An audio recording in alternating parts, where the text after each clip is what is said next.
Hey, this is Larry Goins and welcome to this training video. On this video, I'm going to share with you how you can actually put a deal together when you are far apart on the price with the seller. You know, maybe you're at 50 and they're at 80, 90 or $100,000. And this works really, really good to be able to get them their price. And especially if it's a rental property for them, it works even better. So it's all in our script. What we say typically is, if we're just too far apart, we might mention something like, let me ask you a question. How would you like to keep your cash flow, not have to deal with tenants, trash, termites, and toilets, and even save some money on your taxes at the same time? Is that something you might be interested in? And get your price for the property, right? Is that something you might be interested in? Every one of them is going to say yes, right?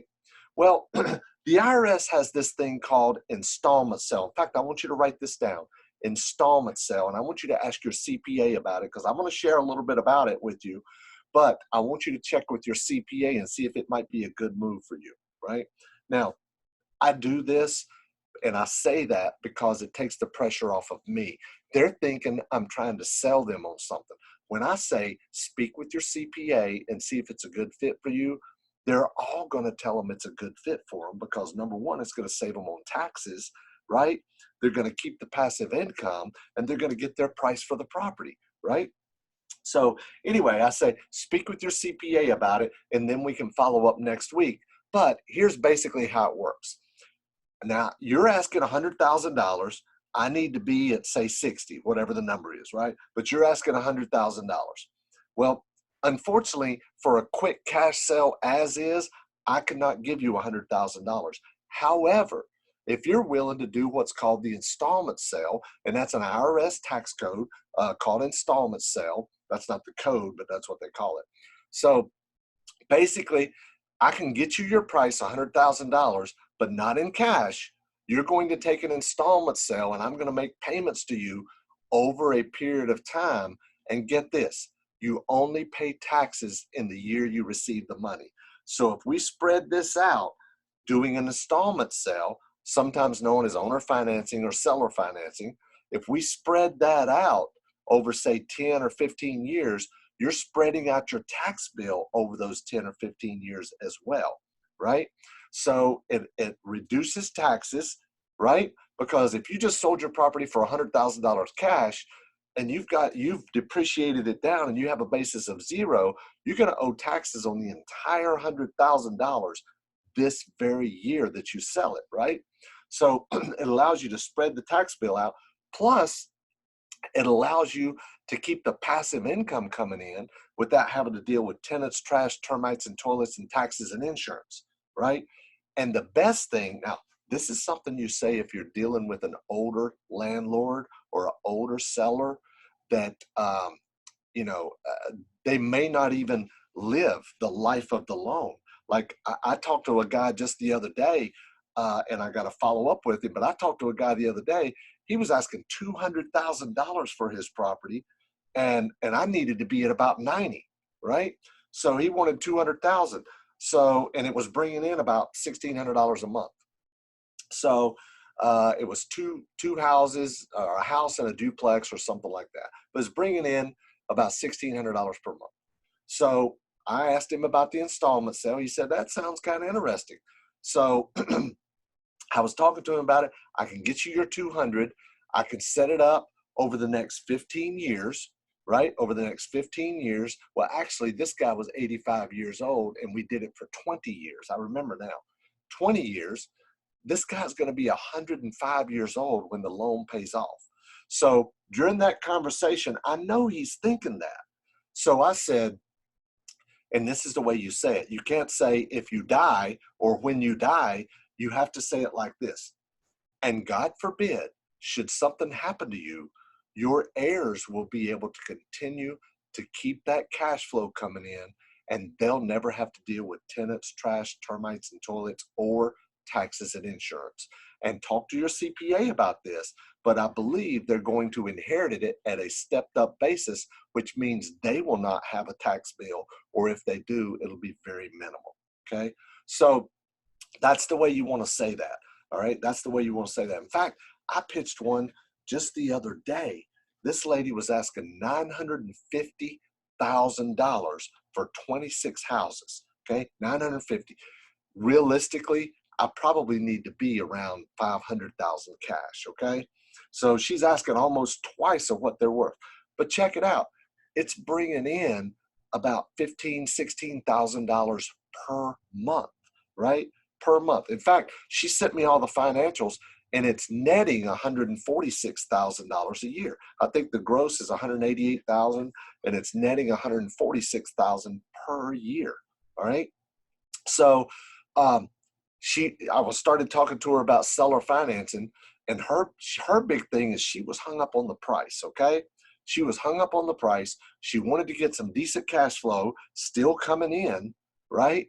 And she wanted to make sure that somebody was going to take care of the properties. So what I told her, I said, how about this?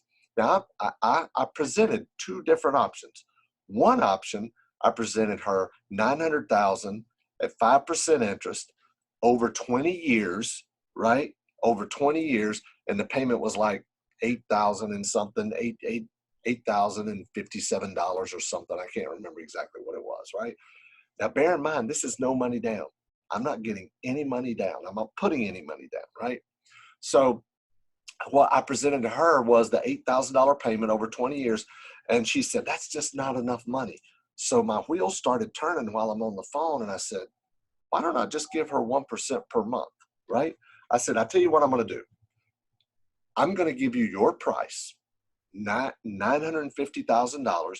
I'll pay you 1% per month for 100 months. That's $9,500 for 100 months.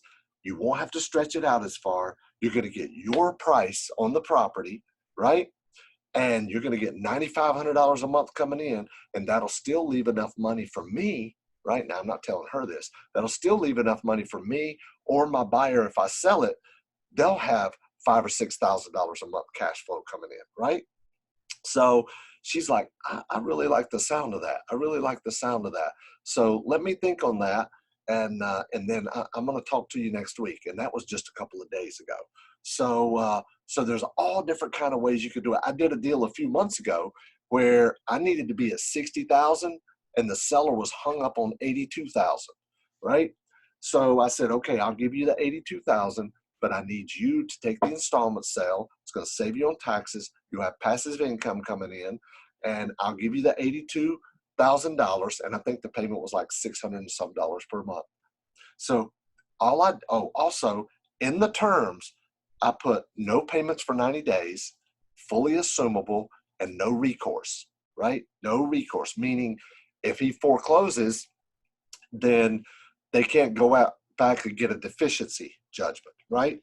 So why did I do that? Because let me tell you what I do with these deals. What I do with them is that particular deal there is pretty standard of what I do. What I did with this, I started marketing it. 99 died with $20,000 down and owner financing. So what I did was I found a buyer that wanted to live in it, and they put $18,000 down plus the closing costs. They had about 20 grand down, right? And then my seller carried a mortgage for $82,000, a little over $600 per month. So I always tell my sellers this too. I say, look, I'm not going to live in your property. I'm not even going to make payments on your property. What I'm going to do is I'm going to find somebody else, and they're going to put a down payment, and that's how I'm going to get paid, right? They don't really care because, number one, they'd rather have somebody in the house that actually has some skin in the game. And number two, I'm putting everything together for them. I'm handling all the paperwork, getting the attorney to take care of everything. All they're doing is waiting on their payments to come in and start, right? That's all they're doing. So that's how I can turn a bad deal into a good deal and give the seller what they want, give them their price they want. And actually, quite frankly, I usually end up making more than a standard wholesale fee. Standard wholesale fee is $10,000, $15,000, $20,000. You know, I get on the high end of that even more sometimes. I did a mobile home park a while back. I got it for $100,000 owner financing. I sold it for $130,000 with $30,000 down, right? So There's a lot of different ways you could do this. So try this, just add that to your script about the installment sale, and you want to give them time to go talk to their CPA and see if it's a good fit, and then schedule a time to call them back in a few days after they've done that. So I hope you really learned a lot. I hope you got a lot out of this. If you want to learn more, please follow, please subscribe, as well as you can go to LarryGoins.com for a lot more education and training. And if you'd like to apply to work with my team and I individually, one-on-one, and partner on some deals in your local area, go to LarryGoins.com/apply. So thanks a lot. Hope you enjoyed it, and I'll see you in the next video.